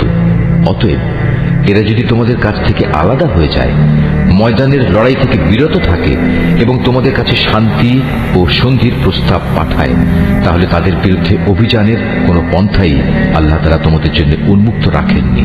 এই মুনাফিকদের মাঝে তোমরা এমন আরেক দল পাবে যারা তোমাদের দিক থেকে যেমন শান্তি ও নিরাপত্তা পেতে চায়, তেমনি তারা তাদের নিজেদের জাতির কাছ থেকেও নিরাপত্তা ও নিশ্চয়তা পেতে চায়। কিন্তু এদের যখনই কোনো বিপর্যয় সৃষ্টির কাজের দিকে ডাক দেয়া হবে তখন সাথে সাথেই এরা তোমাদের বিরুদ্ধে ঝাঁপিয়ে পড়বে। এরা যদি সত্যিই তোমাদের সাথে যুদ্ধ করা থেকে সরে না দাঁড়ায় এবং কোনো শান্তি ও সন্ধি প্রস্তাব তোমাদের কাছে পেশ না করে এবং নিজেদের অস্ত্র সংবরণ না করে, তাহলে তাদের তোমরা যেখানেই পাবে গ্রেফতার করবে এবং চরম বিদ্রোহের জন্য তাদের তোমরা হত্যা করবে। মূলত এরাই হচ্ছে সেসব লোক যাদের উপর আমি তোমাদের সুস্পষ্ট ক্ষমতা দান করেছি। এটা কোনো ইমানদার ব্যক্তির কাজ নয় যে সে আরেকজন ইমানদার ব্যক্তিকে হত্যা করবে। অবশ্য ভুলবশত করে ফেললে তা সম্পূর্ণ ভিন্ন কথা। যদি কোনো ইমানদার ব্যক্তি আরেকজন ইমানদার ব্যক্তিকে ভুল করে হত্যা করে তাহলে তার বিনিময় হচ্ছে সে একজন দাস মুক্ত করে দেবে এবং তার সাথে নিহত ব্যক্তির পরিবার পরিজনকে তার রক্তের ন্যায়সঙ্গত মূল্য পরিশোধ করে দেবে। তবে নিহত ব্যক্তির পরিবারের লোকেরা যদি রক্তমূল্য মাফ করে দেয় তবে তা স্বতন্ত্র কথা। এই নিহত ইমানদার ব্যক্তি যদি এমন কোন জাতির বা গোত্রের লোক হয় যারা তোমাদের শত্রু, তাহলে তার বিনিময় হবে শুধু একজন মোমেন দাসের মুক্তি। অপরদিকে নিহত ব্যক্তি যদি এমন এক সম্প্রদায়ের কেউ হয়ে থাকে যাদের সাথে তোমাদের কোনো সন্ধি চুক্তি বলবৎ আছে, তবে তার রক্তের মূল্য আদায় করা ও একজন ইমানদার দাসের মুক্তিও অপরিহার্য। যে ব্যক্তি মুক্ত করার জন্য কোনো দাস পাবে না তার বিধান হচ্ছে ক্রমাগত 2 মাসের রোজা রাখা। এ হচ্ছে আল্লাহ তাআলার পক্ষ থেকে মানুষের তওবা কবুল করানোর ব্যবস্থা মাত্র। বস্তুত আল্লাহ তাআলা সর্বজ্ঞ কুশলী। যে ব্যক্তি ইচ্ছাকৃতভাবে কোনো ইমানদার ব্যক্তিকে হত্যা করবে তার শাস্তি হচ্ছে জাহান্নাম। সেখানে সে অনন্তকাল ধরে পড়ে থাকবে। আল্লাহ তাআলা তার উপর ভয়ানক রুষ্ট, তাকে তিনি লানত দেন। আল্লাহ তাআলা তার জন্য যন্ত্রণাদায়ক আযাব প্রস্তুত করে রেখেছেন। হে ঈমানদার ব্যক্তিরা, তোমরা যখন আল্লাহ তাআলার পথে জিহাদের রাস্তায় বের হবে, তখন বিচার বুদ্ধি প্রয়োগ করবে। কোন ব্যক্তি কিংবা সম্প্রদায় যখন তোমাদের সামনে শান্তি ও সন্ধির প্রস্তাব পেশ করে, তখন কিছু বৈষয়িক ধন সম্পদের প্রত্যাশায় তাকে তোমরা বলো না যে না, তুমি ঈমানদার নও। আসলে আল্লাহ তাআলার কাছে অনায়াসলভ্য সম্পদ প্রচুর রয়েছে, সম্পদের প্রচুর ভান্ডার পড়ে আছে। আগে তোমরাও ছিলে এমনি, অতঃপর আল্লাহ তাআলা তোমাদের উপর অনুগ্রহ করেছেন। কাজেই তোমরা বিষয়টি যাচাই বাছাই করে নিও। তোমরা যা কিছুই করো, আল্লাহ তাআলা সে ব্যাপারে সম্যক অবগত আছেন। মোমিনদের মাঝে যারা কোন রকম শারীরিক পঙ্গুত্ব ও অক্ষমতা না থাকা সত্ত্বেও বসে থেকেছে, আর যারা নিজেদের জান ও মাল দিয়ে আল্লাহ তাআলার পথে জিহাদে অবতীর্ণ হয়েছে, এরা উভয়ে কখনো সমান নয়। ঘরে বসে থাকা লোকদের তুলনায় ময়দানের মুজাহিদদের, যারা নিজেদের জান মাল দিয়ে আল্লাহ তাআলার পথে জিহাদ করেছে, আল্লাহ তাআলা তাদের উঁচু মর্যাদা দান করেছেন। জিহাদ তখনও ফরজ ঘোষিত না হওয়ায় এদের সবার জন্য আল্লাহ তাআলা উত্তম পুরস্কারের ওয়াদা করেছেন। কিন্তু এটা ঠিক, আল্লাহ তাআলা ঘরে বসে থাকা লোকদের উপর সংগ্রামরত ময়দানের মুজাহিদদের অনেক শ্রেষ্ঠত্ব দান করেছেন। এই মর্যাদা দেয়া হয়েছে স্বয়ং আল্লাহ তাআলার পক্ষ থেকেই। এর সাথে রয়েছে তার ক্ষমা ও দয়া। মূলত আল্লাহ তাআলা বড় ক্ষমাশীল ও অতীব দয়ালু। যারা নিজেদের উপর জুলুম করেছিল, তাদের প্রাণ কেড়ে নেওয়ার সময় মওতের ফেরেশতারা যখন তাদের জিজ্ঞেস করবে, বলতো এর আগে সেখানে তোমরা কিভাবে ছিলে, তারা বলবে, আমরা দুনিয়ায় দুর্বল ও অক্ষম ছিলাম। ফেরেশতারা বলবে, কেন তোমাদের জন্য আল্লাহর এই জমিন কি প্রশস্ত ছিল না? তোমরা ইচ্ছে করলে যেখানে চলে যেতে পারতে। আসলে এরা হচ্ছে অপরাধী। এরা হচ্ছে সেসব লোক যাদের আবাসস্থল হচ্ছে জাহান্নাম, আর তা কত নিকৃষ্টতম আবাস। তবে সেসব নারী পুরুষ ও শিশু সন্তান যাদের হিজরত করার মতো শারীরিক শক্তি ছিল না, কোথাও যাওয়ার কোনো উপকরণ ছিল না, তাদের কথা আলাদা। এরা হচ্ছে সেসব মানুষ আল্লাহ তাআলা সম্ভবত যাদের মাফ করে দেবেন। অবশ্যই আল্লাহ তাআলা গুনাহ মোচনকারী ও পরম ক্ষমাশীল। আর যে কেউই আল্লাহ তাআলার পথে হিজরত করবে, সে অচিরেই আল্লাহ তাআলার জমিনে প্রশস্ত জায়গা ও অগণিত ধন সম্পদ পেয়ে যাবে। যখন কোনো ব্যক্তি আল্লাহ তাআলা ও তার রসুলের উদ্দেশ্যে হিজরত করার জন্য নিজ বাড়ি থেকে বের হয় এবং এমত অবস্থায় মৃত্যু এসে তাকে গ্রাস করে নেয়, তাহলে তার সে অপূর্ণ হিজরতের পুরস্কার দেওয়ার দায়িত্ব আল্লাহ তাআলার উপর। আল্লাহ তাআলা বড় ক্ষমাশীল ও পরম দয়ালু।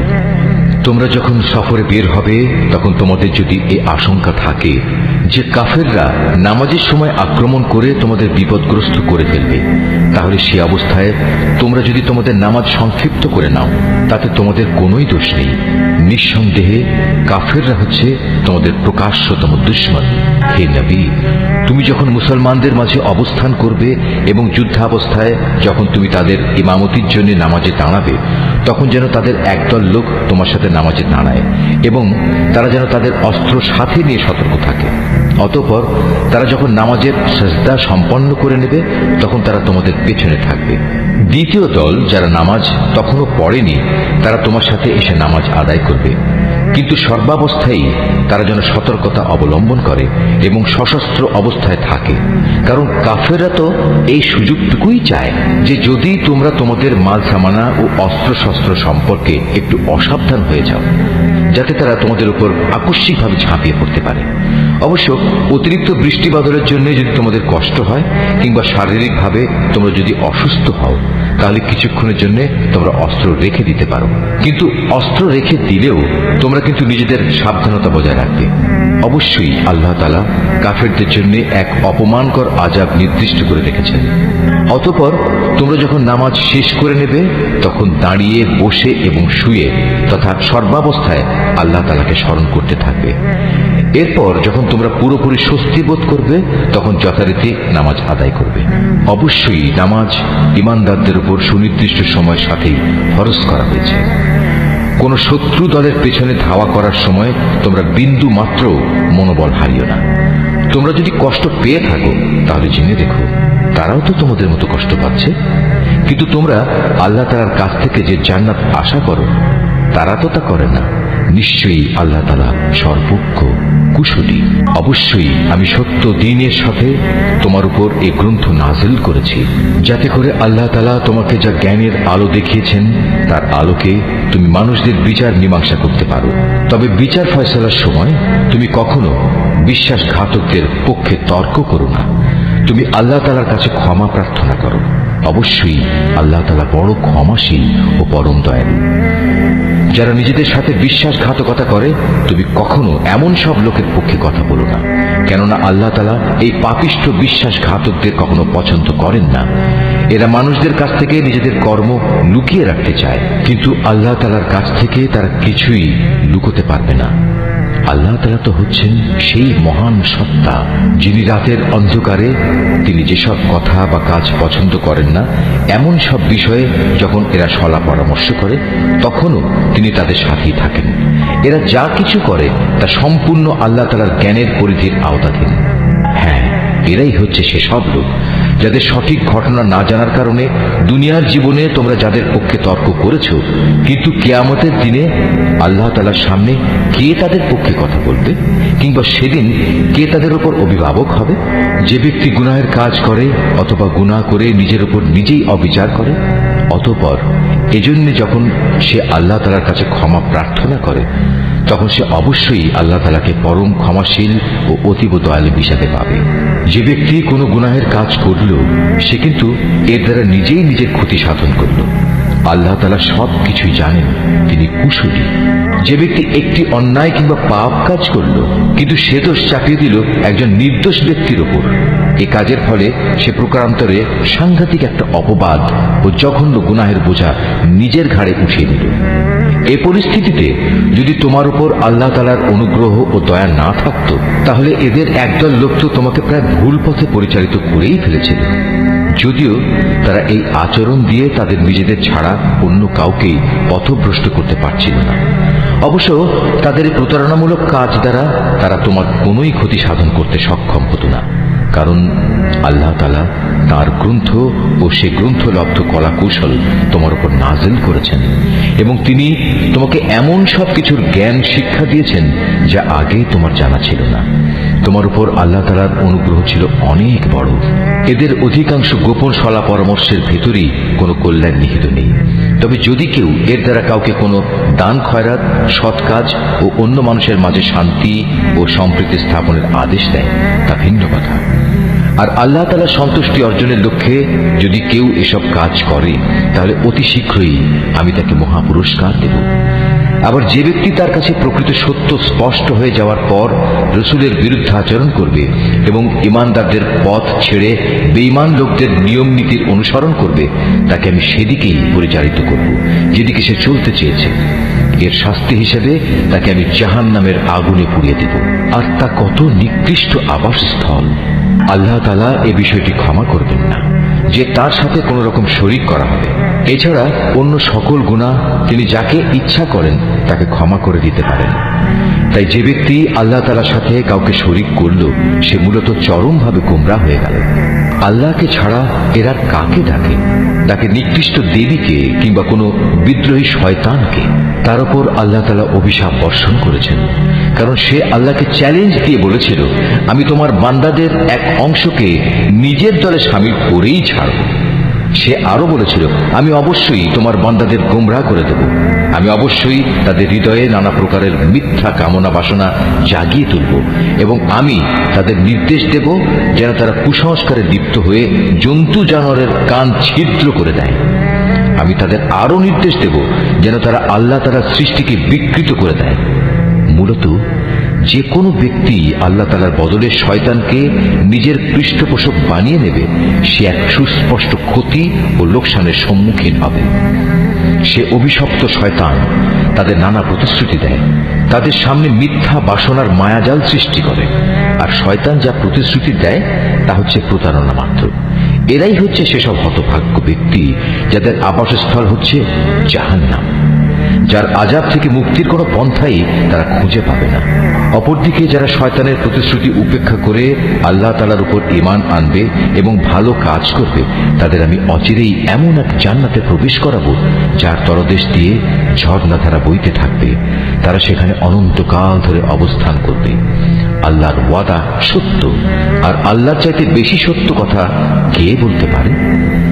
মানুষের ভালো মন্দ যেমনি তোমাদের খেয়াল খুশির সাথে জড়িত নয়, তেমনি তা আহলে কিতাবদের খেয়াল খুশির সাথেও সম্পৃক্ত নয়। আসল কথা হচ্ছে, যে ব্যক্তি কোনো গুনাহের কাজ করবে তাকে তার প্রতিফল ভোগ করতে হবে।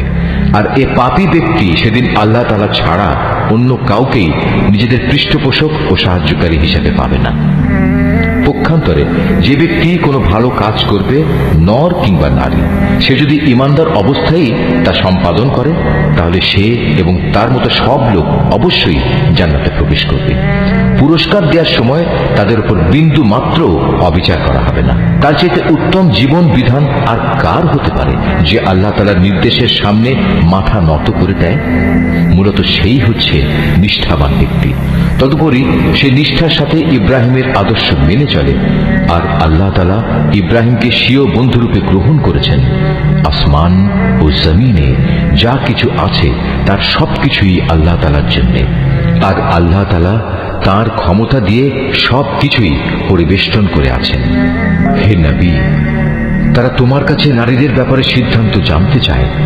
তুমি তাদের বলো, আল্লাহ তাআলা তাদের ব্যাপারে তোমাদের জানিয়ে দিচ্ছেন তা সেই এতিম নারীদের সম্পর্কিত ব্যাপার। আর এই কিতাব থেকে যা কিছু তোমাদের উপর পঠিত হচ্ছে, আল্লাহ তাআলা তাদের জন্য যেসব অধিকার দান করেছেন যা তোমরা আদায় করতে চাও না, অথচ তোমরা তাদের বিয়ে ঠিকই করতে চাও। অসহায় শিশু সন্তান ও এতিমদের ব্যাপারে তোমাদের বলা হচ্ছে তোমরা যেন সুবিচার কায়েম করো। তোমরা যেটুকু সৎ কাজই করো, আল্লাহ তাআলা তার সবকিছু সম্পর্কেই সম্যকভাবে অবহিত রয়েছেন। যদি কোনো স্ত্রীলোক তার স্বামীর কাছ থেকে দুর্ব্যবহার কিংবা অবজ্ঞার আশঙ্কা করে, তাহলে সে অবস্থায় পারস্পরিক ভালোর জন্য আপোষ নিষ্পত্তি করে নিলে তাদের উপর এতে কোনো দোষ নেই। কারণ সর্বাবস্থায় আপোষ মীমাংসার পন্থাই হচ্ছে উত্তম পন্থা। কিন্তু সমস্যা হচ্ছে, মানুষ আপোষ করতে গেলে লালসার দিকেই বেশি পরিমাণে ধাবিত হয়ে পড়ে। কিন্তু তোমরা যদি সততার পন্থা অবলম্বন করো এবং শয়তানের কাছ থেকে নিজেকে রক্ষা করো, তাহলে সেটাই তোমাদের জন্য ভালো। কারণ আল্লাহ তাআলা তোমাদের সব কর্মকাণ্ড অবলোকন করে থাকেন। তোমরা কখনো একাধিক স্ত্রীদের মাঝে ইনসাফ করতে পারবে না, যদিও মনে প্রাণে তোমরা তা চাইবে। তাই তাদের একজনের দিকে তুমি এমন ভাবে ঝুঁকে পড়ো না যে দেখে মনে হবে আরেকজনকে ঝুলন্ত অবস্থায় রেখে দিয়েছ। তোমরা যদি সংশোধনের চেষ্টা করো এবং আল্লাহ তাআলাকে ভয় করো, তাহলে তুমি দেখবে আল্লাহ তাআলা অতি ক্ষমাশীল ও পরম দয়ালু। অতঃপর যদি সত্যি সত্যি তারা একে অপরের কাছ থেকে বিচ্ছিন্ন হয়ে যায়, তাহলে আল্লাহ তাআলা তার ভান্ডার থেকে দান করে তাদের সবাইকে পারস্পরিক মুখাপেক্ষিতা থেকে রেহাই দেবেন। আল্লাহ তাআলা নিঃসন্দেহে প্রাচুর্যময় ও প্রশংসা ভাজন। আসমান জমিনে যা কিছু আছে সবই আল্লাহ তাআলার জন্য। তোমাদের আগেও যাদের কাছে কিতাব নাজিল করা হয়েছিল, তাদের আমি এই নির্দেশ দিয়েছিলাম যেন তারা আল্লাহ তাআলাকে ভয় করে। আমি তোমাদেরও নির্দেশ দিচ্ছি। আর যদি তোমরা আল্লাহকে অস্বীকার করো, তাহলে জেনে রেখো আকাশ পাতালে যা কিছু আছে সবকিছুই তো আল্লাহ তাআলার জন্য। আল্লাহ তাআলা বেনিয়াজ, সব প্রশংসা তাঁরই প্রাপ্য। অবশ্যই আসমান জমিনের সব কয়টি জিনিসের মালিকানা তাঁর। যাবতীয় কর্ম সম্পাদনে আল্লাহ তাআলাই যথেষ্ট। হে মানুষ, তিনি চাইলে যে কোনো সময় জমিনের কর্তৃত্ব থেকে তোমাদের অপসারণ করে অন্য কোনো সম্প্রদায়কে এনে বসিয়ে দিতে পারেন। এ কাজে তিনি অবশ্যই ক্ষমতাবান। তোমাদের মধ্যে যে ব্যক্তি এ দুনিয়াতেই তার পুরস্কার পেতে চায়, তার জেনে রাখা উচিত আল্লাহ তাআলার কাছে তো ইহকাল পরকাল এ উভয় কালের পুরস্কারই রয়েছে। আল্লাহ তাআলা তো সবকিছু শোনেন এবং সবকিছুই দেখেন। হে ঈমানদাররা, তোমরা সর্বদাই ইনসাফের উপর দৃঢ়ভাবে প্রতিষ্ঠিত থেকো এবং আল্লাহ তাআলার জন্য সত্যের সাক্ষী হিসেবে নিজেকে পেশ করো। যদি এ কাজটি তোমরা নিজের পিতামাতার কিংবা নিজের আত্মীয় স্বজনের উপরেও আসে, তবুও তা তোমরা মনে রাখবে। সে ব্যক্তি ধনী হোক কিংবা গরিব, এটা কখনো দেখবে না। কেননা তাদের উভয়ের চাইতে আল্লাহ তাআলার অধিকার অনেক বেশি। অতএব তুমি কখনো ন্যায় বিচার করতে নিজের খেয়াল খুশির অনুসরণ করো না। যদি তোমরা পেঁচানো কথা বলো কিংবা সাক্ষ্য দেয়া থেকে বিরত থাকো, তাহলে জেনে রাখবে তোমরা যা কিছুই করো না কেন আল্লাহ তাআলা তার যথার্থ খবর রাখেন। হে ঈমানদার ব্যক্তিরা, তোমরা ঈমান আনো আল্লাহর উপর, তার রসুলের উপর, সে কিতাবের উপর যা আল্লাহ তাআলা তার রসুলের উপর নাজিল করেছেন, এবং সেসব কিতাবের উপর যা ইতিপূর্বে তিনি নাজিল করেছেন। আর যে ব্যক্তি আল্লাহ তাআলাকে অস্বীকার করল তার ফেরেশতাদের, তার পাঠানো কিতাবসমূহ, তার নবী রসুলদের ও পরকাল দিবসকে, বুঝতে হবে সে ভীষণভাবে পথভ্রষ্ট হয়ে গেছে। যারা একবার ঈমান আনলো আবার কুফরি করলো, কিছুদিন পর আবার ঈমান আনলো, এরপর সুযোগ বুঝে আবার কাফের হয়ে গেল, এরপর কুফরির পরিমাণ তারা দিনে দিনে বাড়িয়ে দিল। ঈমান নিয়ে তামাশা করার এই লোকদের আল্লাহ তাআলা কখনো ক্ষমা করবেন না, না কখনো তিনি এই ব্যক্তিদের সঠিক পথ দেখাবেন। হে নবী, মুনাফিক ব্যক্তিদের তুমি সুসংবাদ দাও যে তাদের জন্য ভয়াবহ আযাব রয়েছে, যারা দুনিয়ার ফায়দার জন্য ঈমানদারদের বদলে কাফেরদের বন্ধু হিসেবে গ্রহণ করেছে। তারা কি এর দ্বারা এদের কাছ থেকে কোন রকম মান সম্মানের প্রত্যাশা করে? অথচ সবটুকু মান সম্মান তো আল্লাহ তাআলার জন্যই নির্দিষ্ট। আল্লাহ তাআলা ইতিপূর্বেও এই কিতাবের মাধ্যমে তোমাদের উপর আদেশ নাজিল করেছিলেন যে তোমরা যখন দেখবে কাফেরদের কোনো বৈঠকে আল্লাহ তাআলা নাজিল করা কোনো আয়াত অস্বীকার করা হচ্ছে এবং তার সাথে ঠাট্টা বিদ্রূপ করা হচ্ছে, তখন তোমরা তাদের সাথে এ ধরনের মজলিসে বসো না, যতক্ষণ না তারা অন্য কোনো আলোচনায় লিপ্ত হয়। এমনটি করলে অবশ্যই তোমরা তো তাদের মতো হয়ে গেলে। জেনে রেখো, আল্লাহ তাআলা অবশ্যই সব কাফের ও মুনাফিকদের জাহান্নামে একত্রিত করে ছাড়বেন। যারা সবসময় তোমাদের শুভ দিনের প্রতীক্ষায় থাকে, যদি আল্লাহ তাআলার অনুগ্রহে তোমাদের বিজয় আসে, তখন এরা কাছে এসে বলবে, কেন আমরা কি এই যুদ্ধে তোমাদের পক্ষে ছিলাম না? আবার যদি কখনো কাফেরদের ভাগে বিজয়ের অংশ লেখা হয়, তাহলে এরা সেখানে গিয়ে বলবে, আমরা কি তোমাদের মুসলমানদের কাছ থেকে রক্ষা করিনি?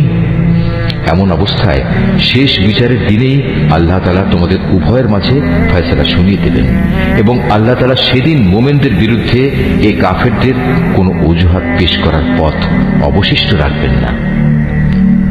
অবশ্যই মুনাফিকরা আল্লাহ তাআলাকে ধোঁকা দেয়, মূলত এর মাধ্যমে আল্লাহ তাদের প্রতারণায় ফেলে দিচ্ছেন।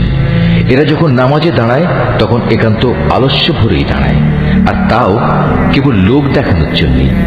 এরা আল্লাহ তাআলাকে আসলে কমই স্মরণ করে। এরা কুফরি ও ঈমানের এর দোটানায় দোদুল্যমান। এরা না এদিকে না ওদিকে। তুমি সে ব্যক্তিকে কখনো সঠিক পথ দেখাতে পারবে না যাকে আল্লাহ তাআলাই গুমরাহ করে দেন। হে ঈমানদার বান্দারা, তোমরা ঈমানদার ব্যক্তিদের বাদ দিয়ে কাফেরদের নিজেদের বন্ধুরূপে গ্রহণ করো না। তোমরা কি তাদের বন্ধুরূপে গ্রহণ করে আল্লাহ তাআলার কাছে তোমাদের বিরুদ্ধে কোনো সুস্পষ্ট প্রমাণ তুলে দিতে চাও? এ কাফের ও মুনাফিকরা জাহান্নামের সর্বনিম্ন স্তরে অবস্থান করবে। তুমি সেদিন তাদের জন্য কোনো সাহায্যকারী খুঁজে পাবে না। তবে তাদের কথা আলাদা, যারা তওবা করে এবং পরবর্তী জীবন সংশোধন করে নেয়, আল্লাহ তাআলার রশি শক্ত করে ধরে রাখে এবং একমাত্র আল্লাহ তাআলার উদ্দেশ্যেই স্বীয় জীবন বিধান একনিষ্ঠ করে নেবে। এসব লোকেরা অবশ্যই সেদিন বিশ্বাসী বান্দাদের সাথে অবস্থান করবে। আর অচিরেই আল্লাহ তাআলা তার ঈমানদার বান্দাদের বড় ধরনের পুরস্কার দেবেন। তোমরাই বলো, আল্লাহ তাআলা কি খামোখা তোমাদের শাস্তি দেবেন যদি তোমরা তার প্রতি কৃতজ্ঞতা আদায় করো এবং তার উপর ঈমান আনো? বস্তুত আল্লাহ তাআলা হচ্ছেন সর্বোচ্চ পুরস্কার দাতা, সম্যক ওয়াকিবহাল। আল্লাহ তাআলা প্রকাশ্যভাবে মন্দ কথা বলা কখনো পছন্দ করেন না।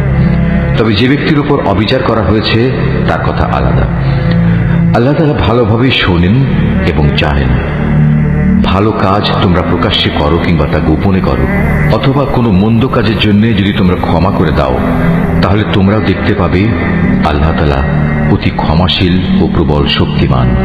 যারা আল্লাহ তাআলা ও তার রসুলদের অবিশ্বাস করে এবং আল্লাহ তাআলা ও রসুলদের মাঝে এই বলে একটা পার্থক্য করতে চায় যে আমরা রসুলদের কয়েকজনকে স্বীকার করি আবার কয়েকজনকে অস্বীকার করি, এর দ্বারা আসলে এরা নিজেদের জন্য একটা মাঝামাঝি রাস্তা বের করে নিতে চায়। এরাই হচ্ছে সত্যিকারের কাফের। আর আমি এ কাফেরদের জন্যই নির্দিষ্ট করে রেখেছি এক চরম লাঞ্ছনাদায়ক শাস্তি। অপরদিকে যারা আল্লাহ তাআলা ও তার রসুলের উপর ঈমান আনে এবং তার পাঠানো নবী রসুলদের একজনের সাথে আরেকজনের কোন রকম পার্থক্য করে না, এরাই হচ্ছে সেসব লোক যাদের তিনি অচিরেই অনেক পুরস্কার দান করবেন। প্রকৃতপক্ষে আল্লাহ তাআলা অত্যন্ত ক্ষমাশীল ও মহাদয়ালু। আহলে কিতাবের লোকেরা তোমার কাছে চায় তুমি যেন আসমান থেকে তাদের জন্য কোনো কিতাব নাজিল করো। এরা তো মুসার কাছে এর চাইতে বড় রকমের দাবি পেশ করেছিল। তখন তারা বলেছিল, হে মুসা, তুমি স্বয়ং আল্লাহ তাআলাকেই আমাদের প্রকাশ্যভাবে দেখিয়ে দাও। অতঃপর তাদের এই বাড়াবাড়ির জন্য তাদের উপর প্রচন্ড বজ্রপাত এসে নিপতিত হয়েছে এবং এ সম্পর্কিত সুস্পষ্ট প্রমাণসমূহ তাদের কাছে আসার পরেও তারা গোবাছুরকে উপাস্য হিসেবে গ্রহণ করেছে। অতঃপর আমি তাদের এ অপরাধ ক্ষমা করে দিলাম এবং আমি মুসাকে স্পষ্ট প্রমাণ সহ কিতাব দান করলাম। এদের ওপর তুর পাহাড়কে উঠিয়ে উঁচু করে ধরে আমি এদের কাছ থেকে আনুগত্যের প্রতিশ্রুতি আদায় করেছিলাম। আমি তাদের বলেছিলাম, নগরের দ্বার প্রান্ত দিয়ে ভেতরে প্রবেশ করার সময় তোমরা একান্ত অনুগত হয়ে ঢুকবে। আমি তাদের আরো বলেছিলাম, তোমরা শনিবারে মাছ ধরে আমার বিধানের সীমা লঙ্ঘন করো না।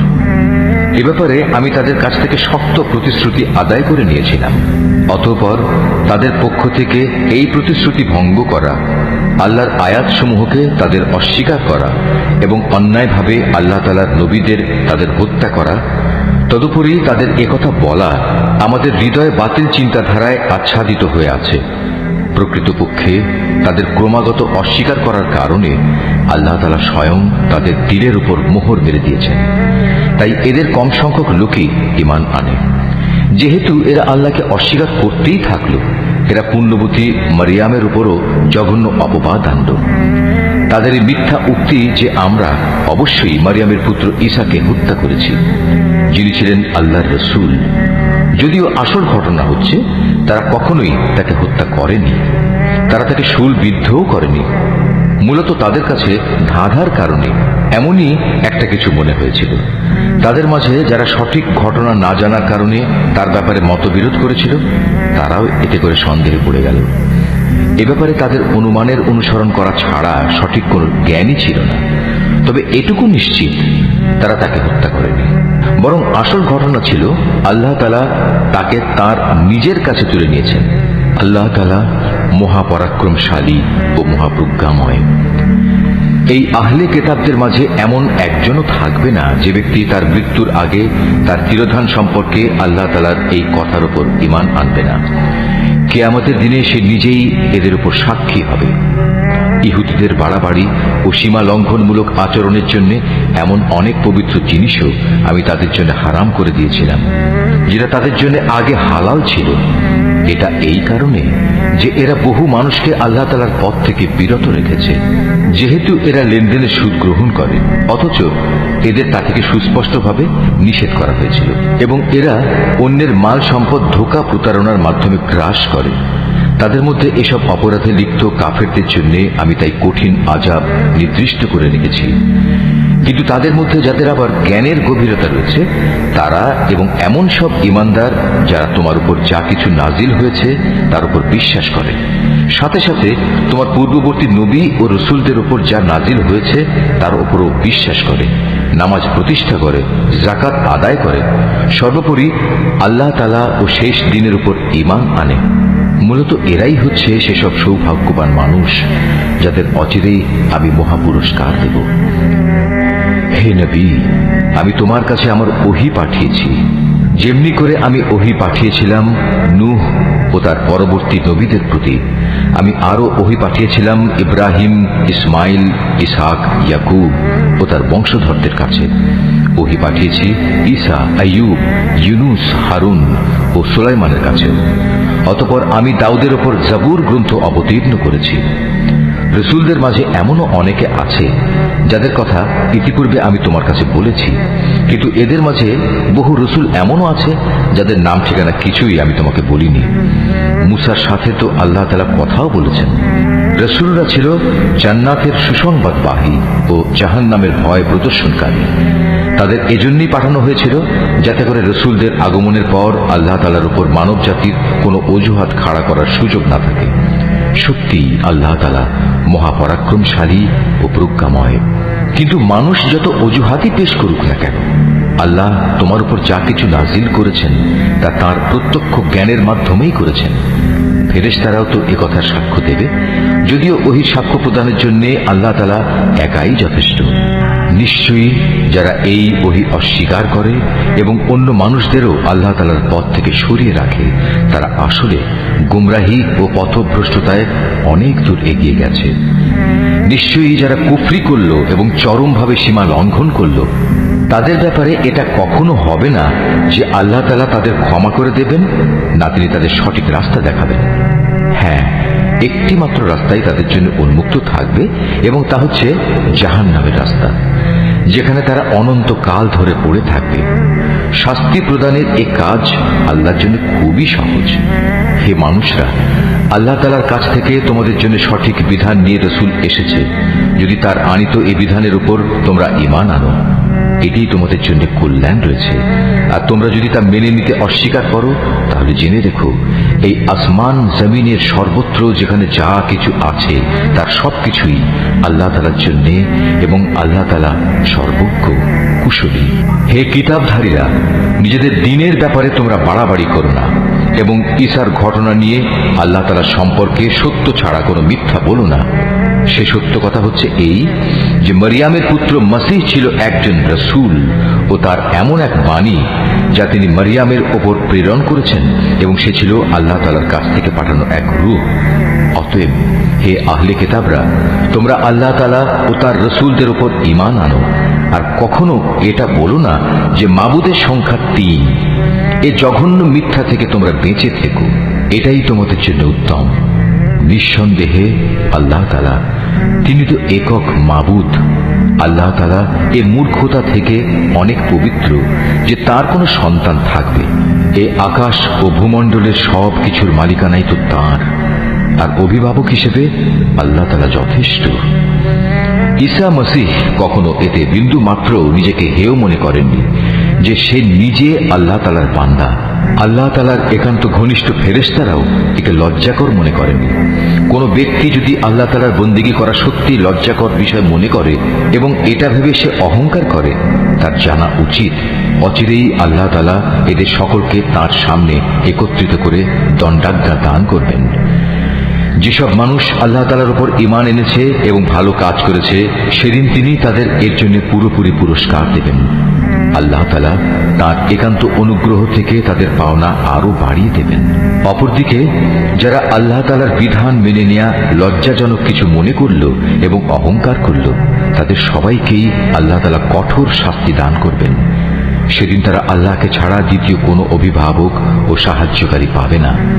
হে মানুষ, তোমাদের মালিকের কাছ থেকে তোমাদের কাছে একটি উজ্জ্বল প্রমাণ এসেছে এবং আমি তোমাদের কাছে উজ্জ্বল জ্যোতি নাজিল করেছি। অতঃপর যারা সে জ্যোতি দিয়ে ঈমান আনলো এবং তাকে শক্ত করে আঁকড়ে ধরল, আল্লাহ তাআলা তাদের অচিরেই তার অফুরন্ত দয়া ও অনুগ্রহে জান্নাতে প্রবেশ করাবেন এবং তাদের তিনি সঠিক পথে পরিচালিত করবেন। হে নবী, তারা তোমার কাছে বিভিন্ন বিষয়ে ফতোয়া জানতে চায়।